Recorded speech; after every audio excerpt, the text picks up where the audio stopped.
Jadi sebetulnya rezeki itu sederhana. Kalau kita mau bergerak, aktivitas, datang rezeki. Ya, Anda lapar, haus. Kalau diam aja nggak akan selesai hausnya.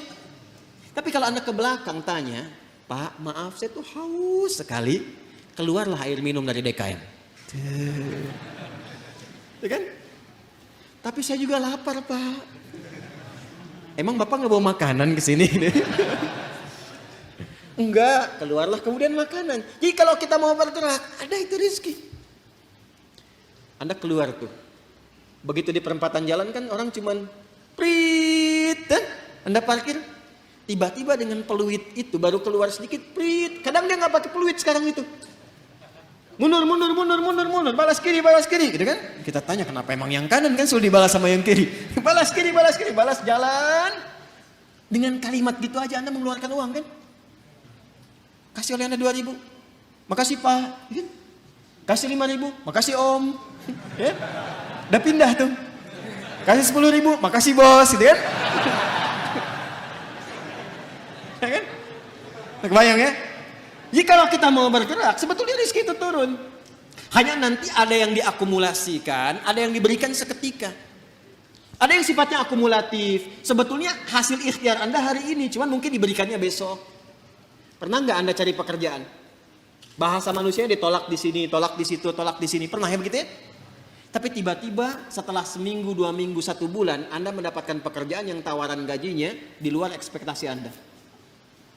Pak mau nggak nih? Ada peluang 9 juta. Ternyata itu hasil ikhtiar Anda dari hari pertama, kedua, ketiga dapatnya itu. Paham sekarang ya? Itu hukum pertama. Jadi nggak bisa mendapatkan rezeki dengan diam. Selalu ada ikhtiar.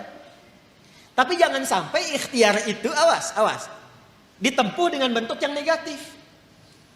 Atau didapatkan dengan cara ikhtiar misalnya, maaf ya, bukan dalam gerak yang positif. Negatif itu kan bisa maksiat, ya, atau pengertian yang kedua tidak bergerak sehingga sakit. Dengan sakit itu rezeki datang. Paham nggak? Anda nggak minum sampai sakit, tuh kan? Nah, begitu sakit, tiba-tiba datang orang nengok. Bawa buah, gitu kan? Bawa makanan. Jangan diikhtiarkan dengan sakit untuk mendapatkan itu. Paham? Atau yang kedua, dengan cara maksiat. Seseorang menempuh maksiat, menempuh cara yang tidak dibenarkan. Yang menimbulkan persoalan. Sesuatu yang menimbulkan persoalan, kemudian persoalan itu bisa diurai sehingga lurus kembali. Keadaan yang lurus, benar, gak ada soalnya, itu disebut dengan halal namanya. Dari kata ahalla yuhillu. Kata ahalla dari kata halla. Orang Arab kalau mengatakan hillul mushkilah, artinya, atau hillul ahbal, benang yang kusut bisa diurai lagi. Sehingga dia menjadi lurus. Sesuatu yang lurus yang tidak ada persoalannya disebut dengan halal namanya. Jelas? Nah maka ketika Anda menempuh mencari rezeki ini, carilah yang lurus-lurus saja. Cari yang lurus, jangan cari sesuatu yang membuat kehidupan Anda jadi kusut. Karena itu segala bentuk pintu yang mengantarkan pada kekusutan hidup, yang memungkinkan Anda menjadikan hidup bermasalah, dilarang oleh Allah. Jangan lakukan ini, jangan kerjakan ini. Lawan dari sesuatu yang lurus, yang larangannya ditampilkan sehingga mencegah kita dari kesulitan, disebut haram namanya. Karena itu dihadirkan lawan halal itu dengan haram. Halal pada asalnya menunjuk pada keadaan lurusnya, sedangkan haram hukum pencegahannya. Saking sayangnya Allah kepada kita, saya inginkan hidupmu itu lurus. Jangan ada masalah. Jangan sampai kamu bapaknya yang korupsi, anaknya yang dibully. Jangan sampai bapaknya yang bermasalah, anaknya yang di sekolah yang diserang oleh teman-temannya. Anak SD diteriaki, bapak kamu koruptor ya, bapak kamu koruptor ya. Apa Anda tega melihat anak Anda bermasalah di sekolahnya? Hanya karena perbuatan bapaknya. Tuh. Maka kata Allah yang lurus-lurus saja. Gak usah menipu, gak usah korupsi, gak usah nyogok, lurus aja. Kan tadi tahu rizkinya sudah ditentukan, gak akan tertukar. Besok meninggal juga kok. Mau meninggal besok? Paham gak? Paham sampai sini ya? Nah, kalau sudah paham, kalau sudah dapat yang itu, cari yang baik-baik untuk tubuh kita. Tadi jangan sampai mendapatkan sesuatu, betul cara dapatnya halal.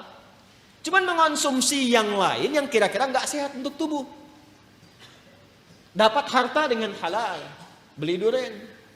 Durennya bagus, tapi kalau makan duren 100 biji, kan masalah. Maka idealnya dapatkan dengan cara yang benar, konsumsi dengan cara yang menyehatkan. Cara yang menyehatkan itu bahasa Arabnya thayyib. Dari kata tabba, ya kan? Orang yang berkontribusi membantu supaya sehat disebut tabib. Bahasa kitanya dokter. Maka Allah tegaskan supaya kita nggak banyak nanya lagi. Kulu mimma fil ardi halalan thayyib. Itu maksudnya. Halalan thayyibah. Ya. Jadi mencari rezekinya di mana? Halo? Di langit telah ditetapkan rezeki. Diturunkan ke mana? Ke bumi. Maka cara kita berikhtiar, ikhtiarnya di mana? Di bumi. Tapi apakah mungkin mencari rezeki di bumi, semuanya bumi kita kelilingin? Tidak kan? Karena itulah ayat yang mengatakan mimma, singkatan dari min dan ma, di setiap tempat yang mampu engkau pijak. Jadi kalau misalnya Anda merasa nggak ada peluang di sekitaran ini, pindah. Kan Bekasi luas. Itu baru Bekasi. Nggak ada di PTM pindah PJS, nggak ada PJS pindah Greenview, nggak ada di sini pindah Pekayon. Pekayon aja masih luas. Nggak ada di selatan pindah utara. Nggak ada utara pindah timur. Ya kan? Nggak ada di timur pindah dari kota ke kabupaten Bekasi. Nggak ada di situ, geser pindah Depok. Nggak ada Depok, pindah. Banyak sekali tempat bisa dipijak. Jangan jadikan alasan ketika nggak menemukan di satu tempat Anda berbuat maksiat. Bukan Anda di sana maksudnya ya, ini contoh aja umum.